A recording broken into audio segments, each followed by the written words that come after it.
اور دوسرا یہ کہ نریندر مودی جو ہے ایک قابل انسان ہے. ہمارے لاکھ اختلافات ہیں انڈیا کے ساتھ, لیکن نریندر مودی قابل انسان صرف ملک کے لیے کام کرے. دشمنی ہماری ایک علیحدہ جگہ پہ ہے, ٹھیک ہے. دشمنی بھی ہماری کیوں دشمنی ہے یار, وہ یہ سمجھ نہیں کیوں آتی. رکھنی دشمنی کیوں رکھنی بھائی؟ ہمارا بچہ جب پیدا ہوتا ہے نا, ہم اس کے کان میں ڈال دیتے ہیں پتر انڈیا ہمارا دشمن ہے, انڈیا ہمارا دشمن ہے, انڈیا ہمارا دشمن ہے. پرائم منسٹر پاکستان میں تشریف نہیں لایا ہے. جو بھی آیا ہے وہ خرد و نوشتن و برخاستن, کھایا پیا اور دولت بنائی اور بھاگ گیا. اس لیے ایسی قومیں ایکسلسیئر نہیں ہو سکتی, آگے نہیں بڑھ سکتی ہیں. جے ہند دوستو.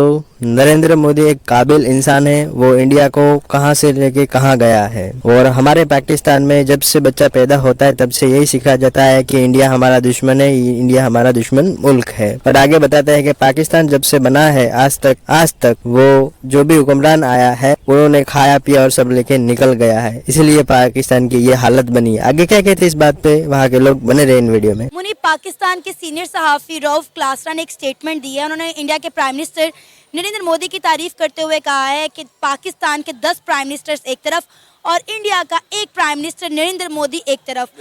اتنا انہوں نے کام کیا ہے انڈیا میں, اتنا کام کیا ہے کہ وہ ان کی اس حد تک تعریف کرنے پر مجبور ہو گئے ہیں. پاکستان کے سینئر صحافی, کیا کہیں گے آپ؟ بالکل روف کلاسر صاحب نے بالکل ٹھیک کہا ہے, بالکل 100% یہ بات ٹھیک ہے. جب سے نریندر مودی آئے ہیں انڈیا کا نا ڈیولپمنٹ ریٹ بہت ہائی ہو گیا ہے, ٹھیک ہے. ان کا ایجوکیشن سیکٹر, ان کا آئی ٹی سیکٹر, ان کا جو ہے سیویج نظام, ان کا جو ہے ڈیولپمنٹ, جتنی بھی عمارتیں ہیں, جتنا بھی سب کچھ ہو چکا ہے. ان کا ایجوکیشن کو جی ڈی پی کتنا دے رہے ہیں وہ 25%, ہم کتنے 5% دے رہے ہیں, ٹھیک ہے. ٹوٹل جو ہمارا بجٹ اس کا 5% جی ڈی پی جو ہے ہم دے رہے ہیں اپنی ایجوکیشن کو. بچ بچا کے کتنا آتا ہے, اتنا سب لگتا ہے بس اتنا بچ جاتا ہے. پھر یہی سرکاری اسکولوں کا حال ہونا ہے, یہی ہماری ایجوکیشن کا حال ہونا ہے. اور اوپر سے ہمارے جو والدین جو ہے نا وہ بھی ایسے بچوں کو لکیر فقیر بنا رہے ہیں. ہمارا ایجوکیشن سسٹم, ہمیں کاؤنسلنگ سینٹر نہیں بنے ہوئے یہاں پہ. اور دوسرا یہ کہ نریندر مودی جو ہے ایک قابل انسان ہے. ہمارے لاکھ اختلافات ہیں انڈیا کے ساتھ, لیکن نریندر مودی قابل انسان صرف ملک کے لیے کام کرے. دشمنی ہماری ایک علیحدہ جگہ پہ ہے, ٹھیک ہے. دشمنی بھی ہماری کیوں دشمنی ہے یار, وہ یہ سمجھ نہیں کیوں رکھنی دشمنی کیوں رکھنی بھائی؟ ہمارا بچہ جب پیدا ہوتا ہے نا, ہم اس کے کان میں ڈال دیتے ہیں پتر انڈیا ہمارا دشمن ہے, انڈیا ہمارا دشمن ہے, انڈیا ہمارا دشمن ہے. اور اسی لیے پھر ہمارے بچے جو ہیں وہ یہ نہیں سوچتے کہ انڈیا ہمارا ہمسایہ ملک ہے, ہمارا دوست ملک ہونا چاہیے, وہ انڈیا سے دشمنی کرنے لگ جاتے اور ہیں. چلیں اگر دشمنی کرنی بھی ہے آپ نے, توپا بندوقوں کو چھوڑیں, ایجوکیشن میں ان کا مقابلہ کریں, ان کا آئی ٹی میں مقابلہ کریں. آپ پاکستان میں عرفا کریم ٹاور کوئی ایسا آئی ٹی کا ایسا کوئی ٹاور ایسا کوئی پلانٹ ہے جو گورنمنٹ رن کر رہی ہو, کوئی بھی نہیں, نو ون. وہاں دیکھ لیں گلی گلی کے اندر آئی ٹی ہاؤسز بنے ہیں. وہاں پہ مائکروسافٹ, ایپل, ہواوے, ان کی کوئی اسمبلنگ بنائی پاکستان کے اندر نہیں ہے, انڈیا کے اندر ہے. آپ مائکروسافٹ میں چلے جائیں, ونڈوز میں چلے جائیں, وہاں پہ جو سی ای او ہیں, جو عہدیداران ہیں, وہ سارے انڈینز ہیں. پاکستانی وہاں پی اے بھی نہیں ہے. تو یہ پاکستانی جہاں پہ جب تک ہمارے حکمران جو ہے نا اپنی جیبوں سے اور اپنے اکاؤنٹ سے لوئل ہے نا, تب تک ہمارے ملک کے حالات ایسے ہی رہنے ہیں. Confirm finish now. سر کیا سمجھتے ہیں, انہوں نے کہا ہے کہ پاکستان جو ہے دوالیا ہو گیا ہے اور پاکستان مکمل ختم ہونے لگا ہے.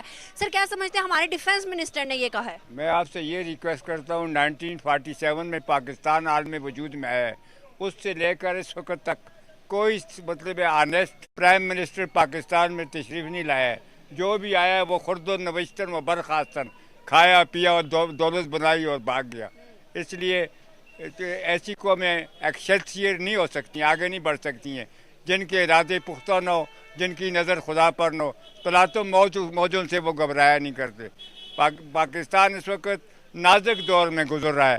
یہ دور جو ہے حماقت کا, جہالت کا. اس حالات میں کون اس حالات میں پاکستان کو بچائے؟ پاکستان اس وقت مطلب ہے اینڈ آف دی لائف میں چلا گیا ہے, ٹو مچ ڈینجرس ہے. مہنگائی کا جو دور ہے, ابھی آٹے کا اور ڈالڈا اور دوسری چیزوں کا اوپر غور و خوض کریں. بجلی کے بل آتے ہیں 15-20 ہزار, روزانہ بجلی کے ریٹ بڑھ جاتے ہیں, ڈیزل کے ریٹ بڑھ جاتے ہیں, پیٹرول کے بڑھ جاتے ہیں.